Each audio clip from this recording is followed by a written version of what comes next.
El Hospital de las Almas Perdidas de Michoacán era conocido por ser el lugar donde las almas atormentadas encontraban su última morada. Ubicado en un rincón remoto y sombrío del estado, este hospital abandonado escondía un escalofriante pasado que estremecía los corazones de quienes se aventuraban a entrar. Se cuenta que en la década de 1950, el hospital era dirigido por un médico despiadado y desquiciado llamado Dr. Morales. Según las leyendas, el Dr. Morales realizaba experimentos enfermizos en los pacientes utilizando métodos atroces para avivar el sufrimiento y el dolor. Finalmente, la comunidad descubrió sus atrocidades y el hospital fue cerrado con la promesa de nunca ser reabierto. Un grupo de jóvenes amigos, ávidos de emociones fuertes, decidió internarse en el abandonado hospital para investigar los rumores y registrar su aventura con una cámara. Mientras se adentraban en los pasillos oscuros y destrozados, el ambiente se volvía cada vez más pesado. A medida que avanzaban, podían escuchar susurros misteriosos y pasos fantasmales detrás de ellos.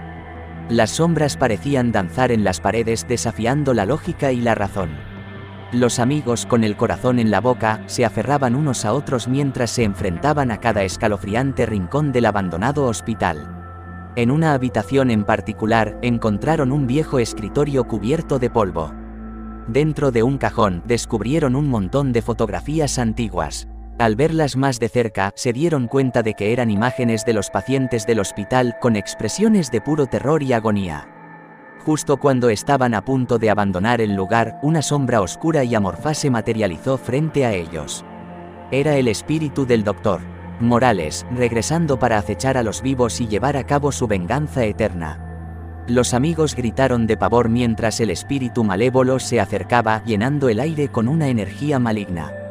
Sintiendo la inminente amenaza, los jóvenes corrieron hacia la salida desesperadamente, pero el hospital parecía no querer liberarlos. Puertas que se cerraban solas, pasillos que se alargaban interminablemente, todo parecía conspirar para retenerlos en aquel lugar maldito.